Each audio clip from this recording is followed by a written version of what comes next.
It's a very old trope in anime now where the big bad villain gets reformed and turned into a hero. And a lot of the time that happens, it's because the character is so popular that the fan base wants him around. So the creator will end up having to stick them around and cobble together a reason. For example, Vegeta from Dragon Ball Z was just supposed to be a one off villain, but he was so popular that Toriyama kept him around. But because of that, he had to reconcile with the awful things Vegeta had did and have him interact with the victims of his act. And his redemption arc is kinda muddled together, but I really like it. It turns out pretty good, all things considered. But what is more interesting when a character is intentionally from the start written as a villain, and from the jump, the plan is to not just redeem them, but have them go through a redemption process and have them come out great on the other side. I just came back from New York City Comic Con, and while I was there, I went to a panel that had one of the original producers, Hiromi Seki from Digimon Season 1 and 2, to talk about the upcoming movie for the 25th anniversary. And it was a lot of fun. Like, everyone in the room was like, wow, everyone here likes Digimon. Everyone here remembers this random anime from the 2000s that was on the Kids WB block. And let me tell you, it was also super validating to hear that she said this about Ken Ichijoji, aka the Digimon Emperor, aka the Digimon Kaiser. The Ken story, who turned into a Digimon Kaiser, and Wormon's story, their story of bonding together, that really is something that stays in my heart. Thank you so much. So a little bit of channel lore. My online username, BitKing, came about because Digimon Emperor was either taken or it was like too long for Yu-Gi-Oh! Duel Links or something like that, and I needed a username. And so I was looking for some kind of synonym, and I had just rewatched Digimon O2, and Yu-Gi-Oh! 5Ds was fresh on my mind, where Jack Atlas called himself the king of turbo dueling. So I took that instead of Emperor, and I settled on Bit, which is like the smallest unit of information on digital data. And my initials DT kind of looked like the word data. So it's like the king of data information. And 10 years later, I still use it on every site. And it came from the subject we're talking about today. After coming back from the panel, I binged it all again, but this time I watched the sub for the first time and watching it at 3 different points in my life. You know, a literal child, a kid in college, and now at 30. I think the thing that blows my mind is how ahead of its time it was on a lot of lessons. Like, not just on how to live with others, but also on how to act online.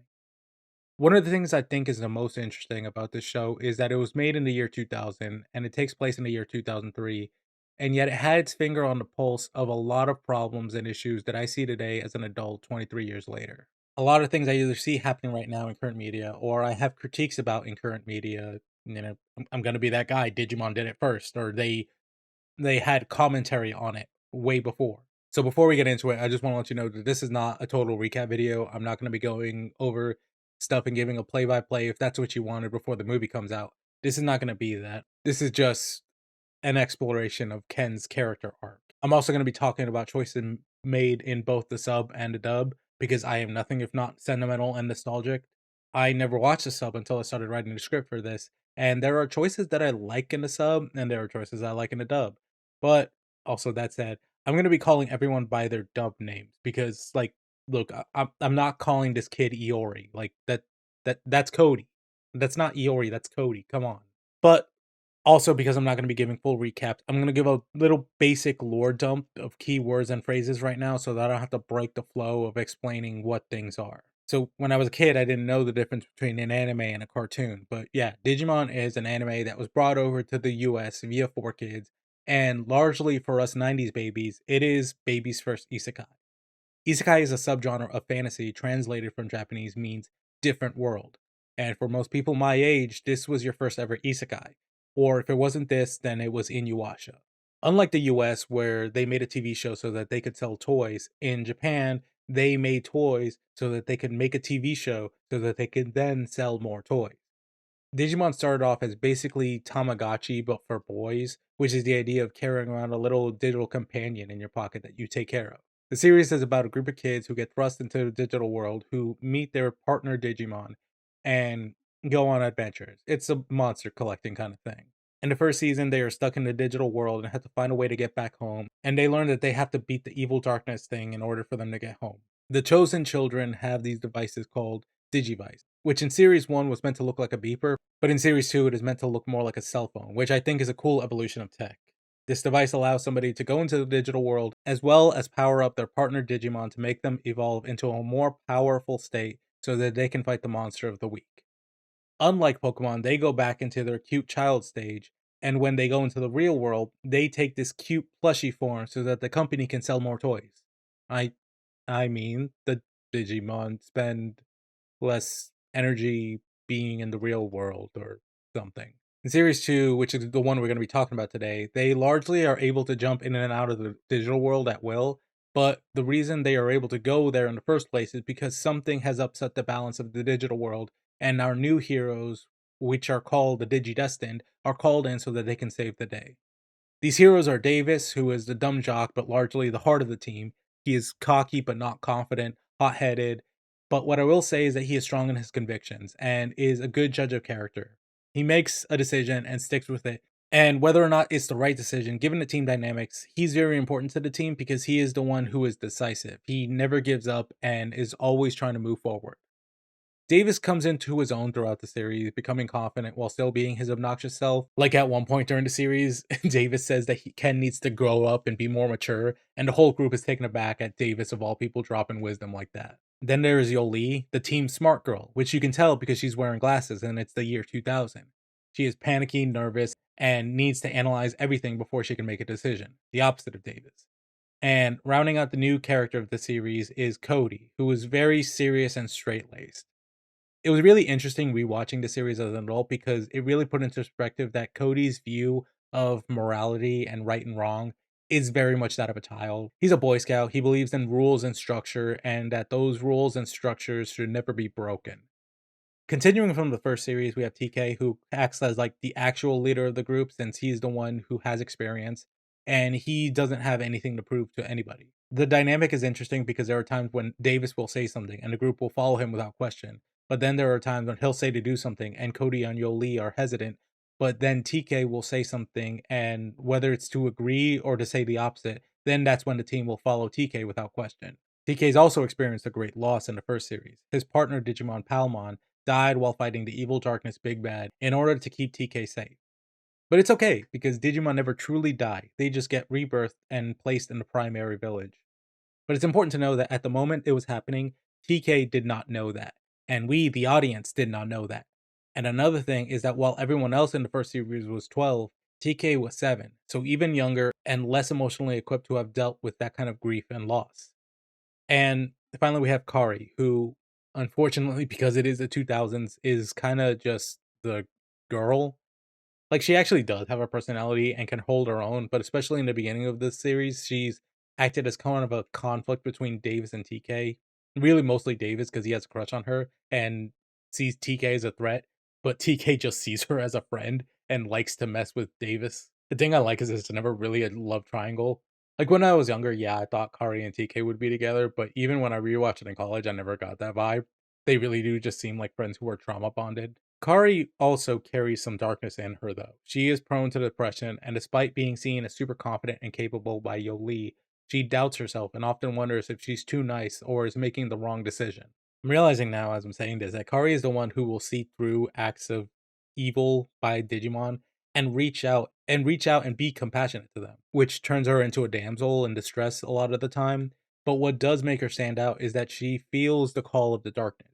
So she's not just good for the sake of being good. She knows the temptation of depression and darkness. And so she still chooses to be good, which I wish was explored more. What is important about Kari, though, is that she is the introduction to the Dark Ocean or the Dark Dimension. The Dark Ocean is a plot point and gets set up, but never gets resolved. Like the show uses it as a metaphor for depression, and characters are called there when they experience a powerful sadness or grief or depression. And it was supposed to be a one off Cthulhu Lovecraft tribute, but the original guy who started it left. And it's too big of a plot point to not bring up because it's like the source of power for a lot of villains, and it serves as kind of like this Deus Ex Machina for a lot of problems, and also like the source of their power. But if you want answers about why, then so do the creators. And they don't have it. I don't have it. I can't do anything about the dropped plot line. Okay. I'm sorry. I think that's all there is about lore. So Let's get into it. As a child, Ken and his older brother Sam would go out to their balcony and blow bubbles. Ken would blow great big bubbles, and his brothers told him it was because he was kind. He was gentle and patient with the straws, and he would blow so that his bubbles would come out big and float away, while Sam would blow too hard and they would break immediately.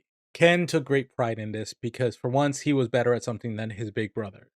See, Sam was a great child prodigy. He was good at sports, got good grades, very personable with adults, and this made him a great point of pride with their parents. Their parents would brag about Sam and show him around so that they could brag to all their friends about how great their son is. This would leave Ken alone, neglected by his parents, and Sam being taken away left him alone. And Ken started to wonder what it would be like if he was the only kid around, if it was just him, no Sam. One day while playing in Sam's room, a Digivice appears, and they both just assume that it was for Sam. Confused about what it is, Sam hides it away so that he can study it further. But knowing intrinsically that the device is special, Ken sneaks into his room and takes it, and thus is thrust into the digital world where he meets Wormmon, his partner Digimon. They play together, bond, and go on an adventure. But at the end of the adventure, unbeknownst to him, Ken is infected with a dark spore. When he goes back to the real world, he finds that not much time had passed. But Sam comes right into the room and scolds him for going through his stuff and taking the Digivice and kicking Ken out of his room, claiming that the device is his. This makes Ken the most mad and declares a wish that his brother would just disappear. And I want to state right here in both the sub and the dub, Ken says the words disappear. Like this isn't some censorship for kids stuff. Like this is a child just being frustrated and feeling a lot of emotions and just speaking, which is what makes the next thing extra sad because while out on the street, Sam is hit by a car and dies. And even the 4 Kids dub makes it explicitly clear that Sam is dead. Like there's no ambiguity here. The whole family takes this really hard. His parents, lost a child, their favorite child, and Ken is left dealing with the guilt that his wish made his brother die. In his guilt, Ken decides that he will take up the Sam mantle. He will be the good student. He'll be a good athlete, a new pride and joy for his parents so that they won't feel as bad now that Sam is gone. But this takes a toll on him. Instead of doing what he wants, choosing to study instead of playing or blowing bubbles, he starts going through the motions and learns to mask his true emotions to put on a brave face for everyone. One day, Ken gets an email from somebody offering a reprieve from his guilt, saying that Ken can go to a place where he won't feel any of the guilt and pressure from the real world. Ken can go into a world just for him, just to do what he wants and get away from everyone. Ken uses the Digivice, but instead of going to the digital world, he ends up in a dark dimension. And feeling the call of the dark, he dunks his Digivice into the ocean, where it becomes the Dark Digivice and activates the dark spore he was infected with. The Dark Digivice allows him to call upon the power of the darkness, and the Dark Spore gives him everything he wants. Makes him smarter, stronger, faster. He becomes a chess prodigy, a judo champion, captain of the soccer team, and earns him the best grades, but it amplifies everything else too. All of the guilt, sorrow, and anger that he feels, and it just amps it up to 11. He then goes into the digital world and makes a new appearance for himself. He makes himself new clothes and changes his hair and glasses to look like Sam. Specifically, the Sam who was angry at him and hit him when Ken took the Digivice that was rightfully his. And so at school, and once the sun goes down, he is Ken Ichijoji, the sweet apple of his parents' eye. But in the digital world, he declares himself the evil Digi Emperor, or Digimon Kaiser in the Japanese. Kaiser kind of sounds cool, but I like Digi Emperor. The exciting incident of the series is a lineage of destruction tearing through the digital world. Digimon are running away, trying to escape capture, and when they do get captured, they become evil and start attacking other Digimon. They're caught by these dark spirals or rings around their necks or parts of their body. I call this the inciting incident because these events are what causes the main character to step into the digital world and they get their powers and start to fight Ken and his minions in the first episode. We see Ken in the shadows, scheming and sending out Digimon to wreak his mayhem, but it's not until Davis and his partner Digimon Vmon get captured that he introduces himself to the Digidestined. When Davis meets Ken, he comments, "You're just a kid like me." And Ken takes offense to this for a couple of reasons.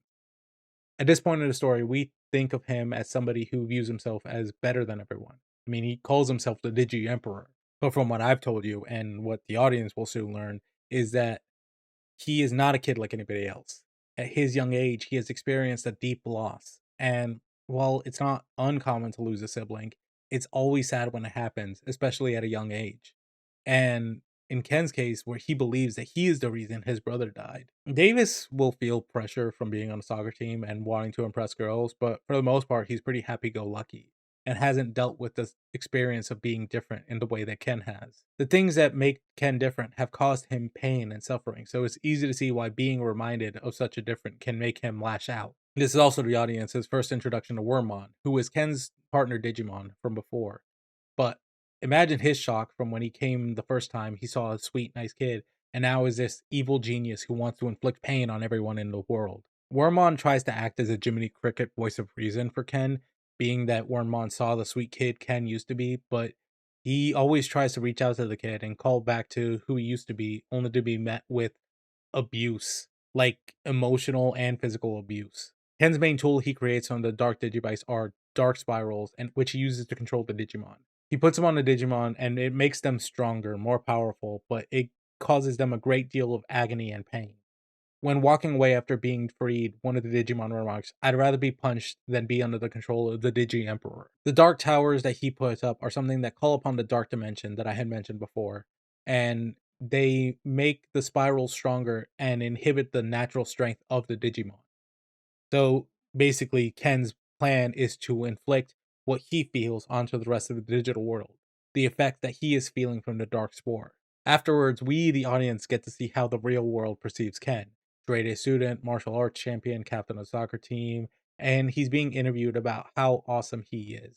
And that makes his parents oh so proud of him. But when he's alone and there's no cameras on him, he will kick a puppy when he's walking down the street. He's cold towards his mom, and once he gets home, he just retreats into his room. We pretty much see at this point that there isn't a difference between the Digi Emperor persona and Ken at this point. Like, he has a customer service voice that he puts on to give society what they want, but even if you just barely scratch the surface, you'll find his true nature. One of the things that confused me about this at first is that Ken is able to do amazing things like soccer, which is very much a team sport, and but he still doesn't have any friends. But then it kind of occurs to me that he is good. Like, he is scoring 48 goals in a half good. And at that level, his teammates just can't care about him. Like, they don't even have names in the credits, they're so unimportant. So, these kids just get to be part of a winning team, and then they get to be carried to the top, and so they get to control his life in the same way that his parents do. A lot of Ken's life has just been isolating into what other people want from him. But in the digital world, he is the one who has control. He gets to program and use skills that he values and then be rewarded with his efforts. And Ken takes that mindset from the email. This world belongs to me. At a soccer match, Ken meets Davis in real life for the first time, and Ken plays nice face, but sees the other Digidestin and sees them with their plushy Digimon. Ken works really hard to hide it, but after having a goal stopped by Davis, he decides that he's going to make him pay for it. Like I said before, Ken is not a kid just like Davis. He has more responsibilities and pressure on him. For Davis, soccer is a hobby and it makes him happy. But for Ken, soccer is an obligation and it makes him miserable. Ken tricks Davis and mentally tortures him, but Davis and friends defeat him. But at this point, Ken is fed up with hiding and decides to reveal his identity and pulls off his glasses to tell them that Ken Ichijoji is the Digi Emperor. Now, I'm typically not a fan of dual identities, like a distinction people make between Batman and Bruce Wayne as if they were two different people. But I do like when it gets explored. Like in this case, Ken has left the Ken persona behind and is embracing the role of the Digi Emperor. He decides that he's done with social niceties and pretending to be a good person and decides that he's just going to live for himself. He decided this after he watched an interview of himself where they were praising him and adoring him for all of the things he has done. But in reality, all of the praise makes him feel shame and makes him feel isolated away from everyone else. Part of it is that he doesn't feel worthy of all the praise because he still feels like he is the reason his brother is gone. But another thing is that he is being praised for the things that he can do for others. And the dark spore just further exacerbates all of these feelings and feeding into these negative emotions and then causing him to plunge further into the digital world, isolating himself away from everyone. In Ken's mind, Ken is the persona and Digi Emperor is the real person. And being done with putting on a face, Ken decides to leave the real world, leaving a note that says farewell insects and jumps into the digital world full time, leaving his parents to think he ran away. The Digidestin deal with some stuff, and a lot of the next episodes involve me having to explain a lot of other things beyond the scope of this video, but eventually we circle back to the main story and Ken's inner conflict. Our heroes encounter a prophecy that say, to return the one who has fallen to darkness back to his true self, kindness will release the golden light. And despite not knowing what this means, the Digidestin decide that it's time for a final showdown. And so they hatch a plan to lie to their parents so that they can stay in the digital world for an extended period and defeating the Digi Emperor once and for all. Meanwhile, back in the Evil Empire, Ken is working on creating a new Digimon. He has gathered data together from a bunch of different enemies he has faced and recreated them together to create this hybrid of Digimon. He calls it Chimeramon. Chimera being a Greek monster which has a lion's head, a goat's body, and a serpent's tail, but these days means anything composed of various parts. And here I want to talk about Chimeramon because it's reflective of his persona that Ken has created for himself. Chimeramon being an accumulation of different Digimon. Greymon's body, Garurumon's legs, and there are different qualities he wants and mashes them together. Which, like, as a side, I love that this is just like a such childish logic design.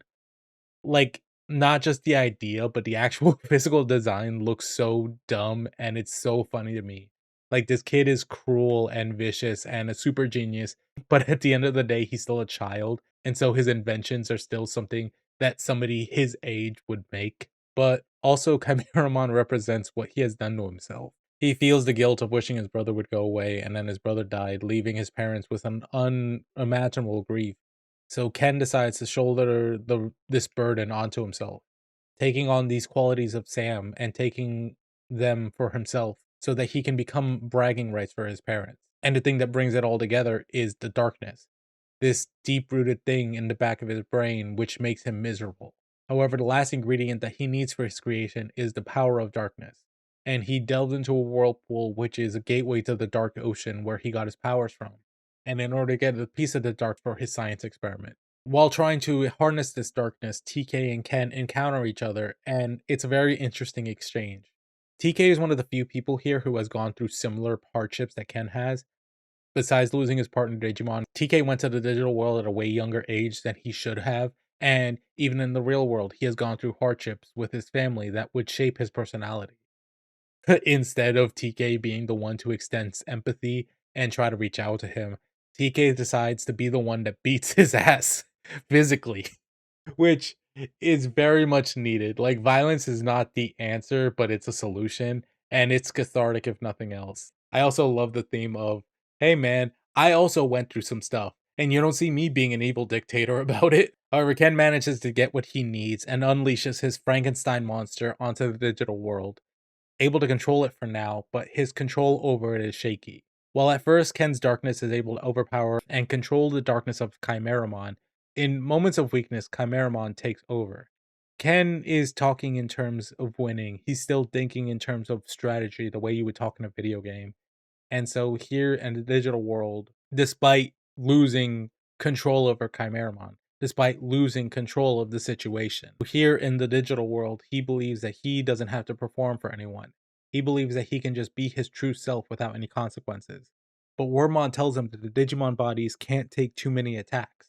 It is when Chimeramon beats the hero's Digimon into their baby forms that Ken realizes that Digimon are real, that they have bodies, and that he saw them in the real world. Ken sees them in their baby forms and thinks back to the soccer match, and he starts to realize that the Digimon are real. They're not just pieces of data. He saw them in the real world with these real human beings. The Digidestin confront him about how Digimon have souls, and Ken comes to a crossroad, and he has to choose between the darkness, aka Chimeramon, and defeating the Digidestined, or choosing Wormmon, the one who brought him into the digital world and who loved him despite the person he has become. Ken chooses darkness and commands Chimeramon to attack the Digidestined. Davis unlocks a power from a Digi-Egg, which, oh yeah, those are a thing. It gives him enough power to hold his own against Chimeramon, but it's still not enough. And Wormmon decides that he has had enough, and realizing that enabling Ken isn't going to pull him out of the darkness. Despite it all, Wormmon never called Ken the Digi Emperor. He always called him Ken. And Wormmon decides that if he's going to save Ken, he has to defeat him. Can't keep enabling him.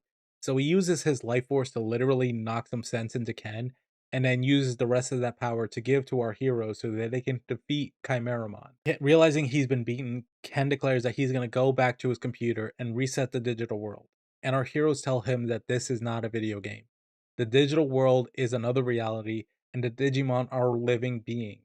And the effects of the Darkspore start to come undone, and Ken can see and think clearly. All of a sudden, all of the guilt and realization hits him all at once as the Digi Emperor appearance starts to come undone.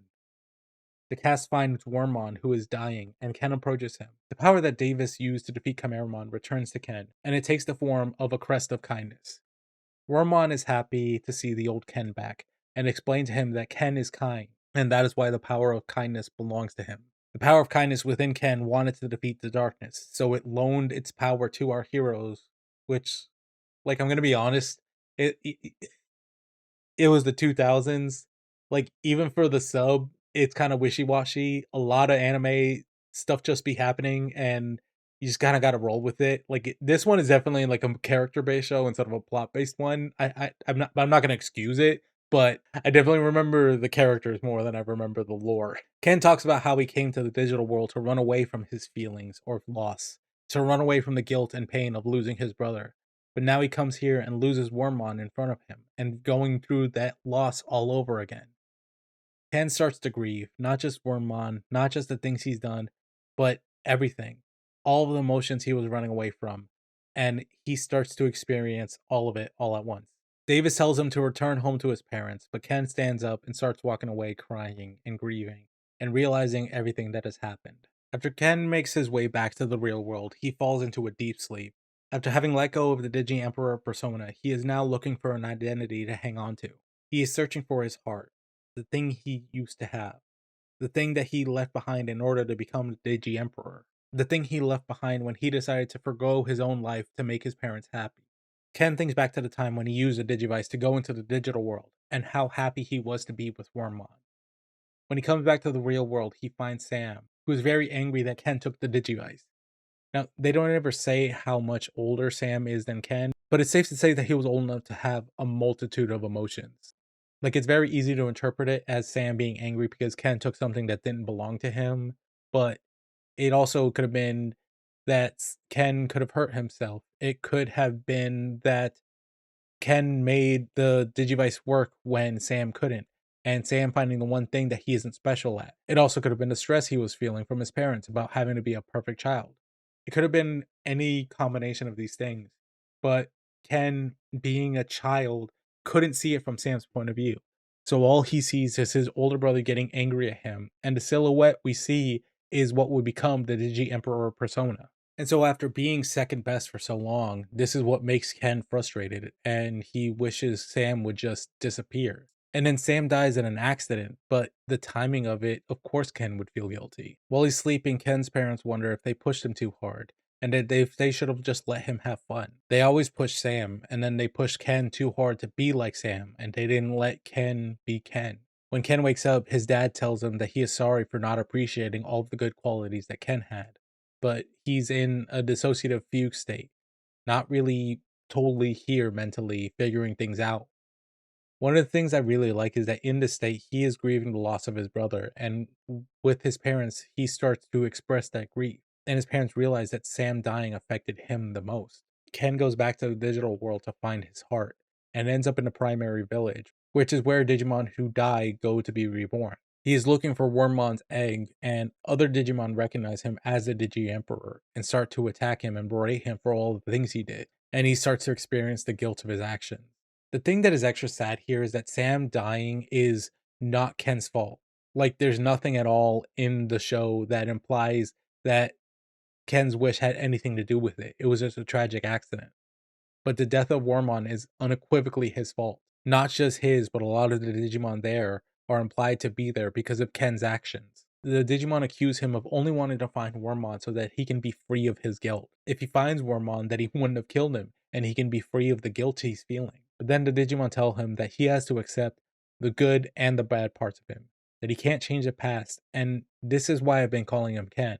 This is such an interesting thing to me, that they don't try to justify it. There's no magic wand that makes everyone sympathize with Ken. They remember his actions, and he did those things, and Ken has to deal with that. He makes the decision to live with his actions, and he uses the power of kindness to find Wormmon, and then learns to appreciate that not just Wormmon, but also that his parents love him, and that he also wants to make right by them. The second half of the series is basically a big reveal that Ken and the darkness that turned him into the Digi Emperor were just tools used by a bigger, more evil villain in order to invoke their evil plan.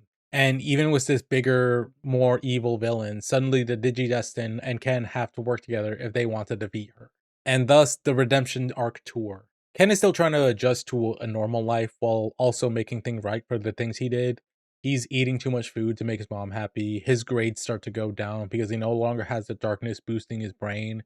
And he basically quits all of his extracurricular activities in order to spend his free time going into the digital world and undoing the damage and destroying Dark Towers. You see, this new big bad is using these Dark Towers that Ken built in order to create more powerful Digimon to do nothing but wreak havoc. Davis initiates a world tour of apologies because Davis wants to team up so that they can fight the evil together. But Ken has no interest in teaming up but accepts the meetings to apologize. One by one, the rest of the team starts to accept his apology and accept that he has changed, or at least is changing. Yoli being a standout to notice his actions, and Kari being the one who understands the darkness he was facing. While TK is reluctant, he eventually does warm up to Ken, but Cody is the longest holdout. Like, to put it into context, this whole redemption arc tour starts around episode 24, and the team doesn't fully resolve it until about episode 38, and there's only 50 episodes in the series. So, without doing a full recap, let's go through it a little bit. Despite Ken wanting to take responsibility, his actions are reckless. He wants to do everything by himself. He wants to take risky behaviors and tries to push away all the other people. An interesting thing about Davis is that because he used Ken's power to defeat him, Ken has a closer, more intimate look into Ken's psyche than any of the other Digidestin do. But what makes it really funny is that the most emotionally stunted person on the team is trauma bonded with the one who has the most emotional complexity. But honestly, I think it makes it for the best pair because Davis looks at things and shoots right from the hip, which for somebody like Ken who overthinks everything is good to have somebody like that who can call him out and bring him back to reality. So when Ken tells him about his plan to sacrifice himself so that he can make things right, Davis hits him literally across the face because the harsh truth of it is that he doesn't want to make things right as much as he wants to die so that he can be rid of his guilt.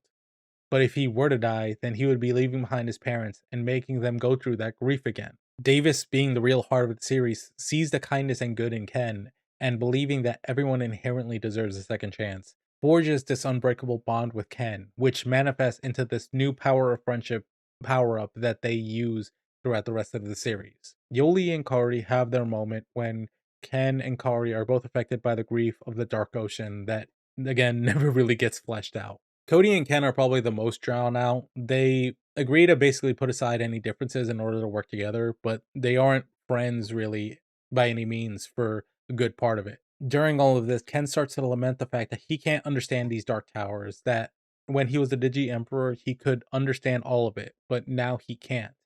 And there's a part of him that, for a moment, wants to go back to having all of his evil powers. If he had the Digi Emperor powers, he could stop this. He could undo it and get ahead, but he doesn't. And I like that there's an acknowledgement with any kind of growth, like any kind of change that you do, you start to wonder if it's worth it. You start to wonder if you're going to be able to do it. And so it becomes much more scary and much more daunting when you realize you have that much more work to do. And what's happening here is that he realizes all of the work he has to do in order to undo what he did. And it's natural and easy to want to go back, to want to revert to where you could just snap your fingers and have a solution. Going back to what he used to be was easy for him. And it came naturally. And now that he's confronted with effort, he has to actually do the change. But ultimately, he decides to take responsibility for his actions and stick to the true path. They meet up in the real world and decide that they need to make a plan to decide what they're going to do next. One day, instead of taking the train all the way home, Davis invites Ken over to stay at his place so that they can keep the momentum going with their mission. Ken gets into a payphone to call his mom, and she is just so happy that her son is being a kid and having fun.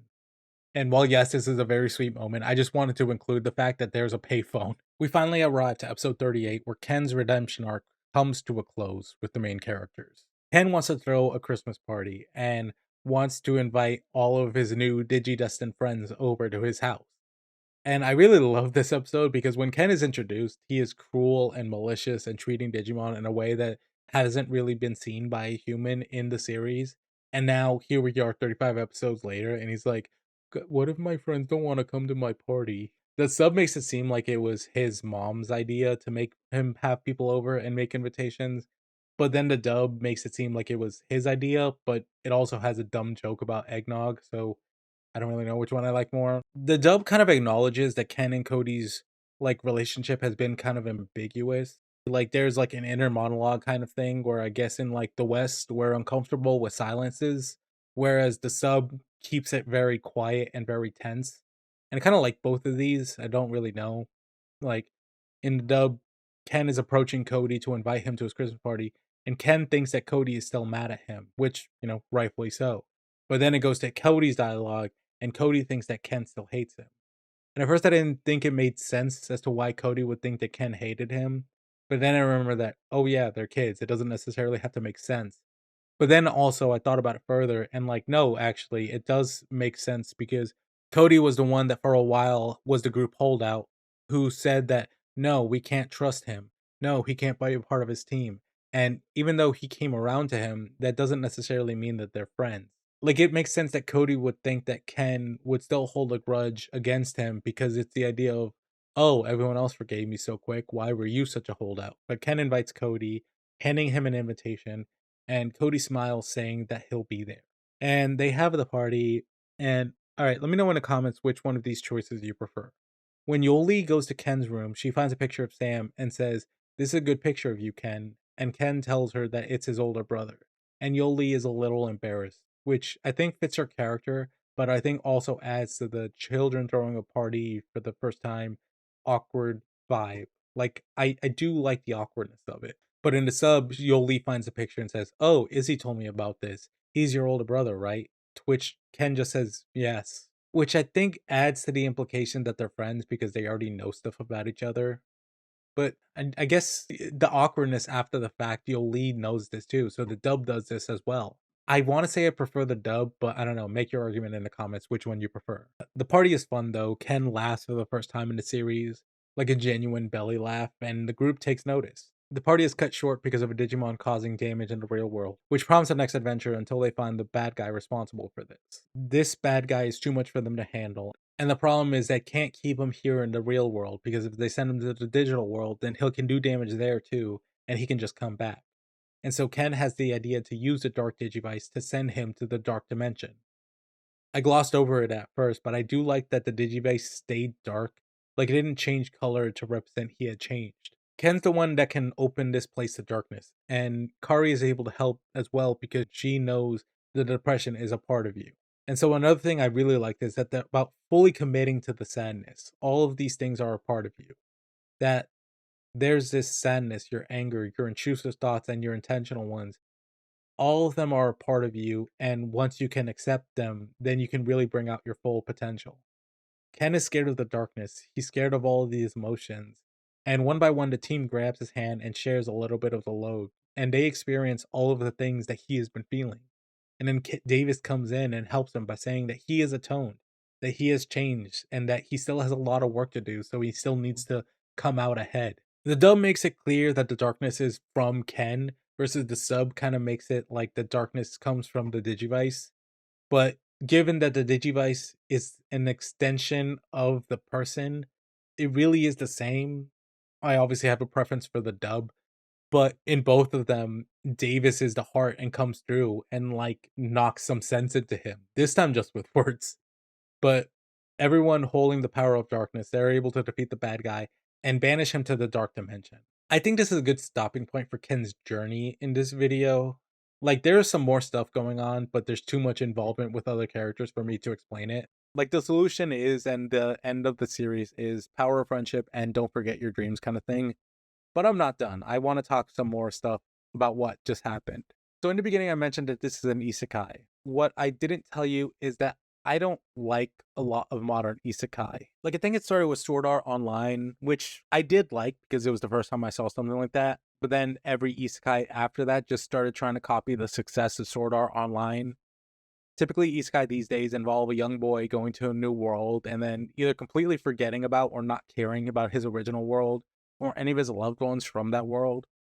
And then he comes into this new world and becomes a savior or a hero or whatever power fantasy wish fulfillment kind of thing. And I'm hardly the first person to make this argument or observation, and I sure won't be the last. But also, like, if you like these shows, good for you. That I'm not trying to take that away from you.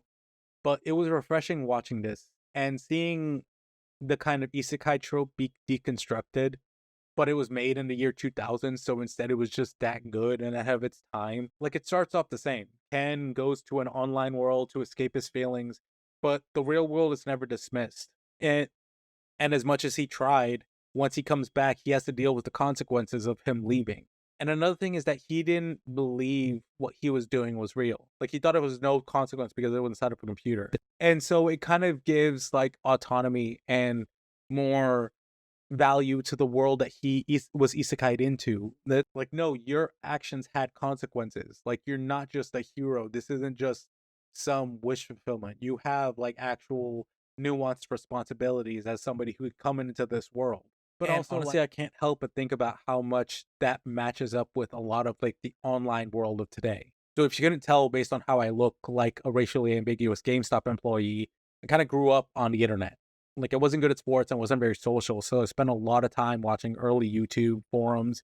And even to this day, Discord is one of the first things I install when I get a new device. And while I definitely understand that I'm an edge case in terms of like internet acceptance, it feels like in the past 10 years, the internet has really come into the mainstream.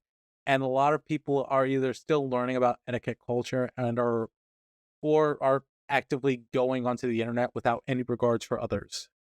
And before I did this rewatch, I had no sympathy for people who are surprised to learn things that like actions online have consequences.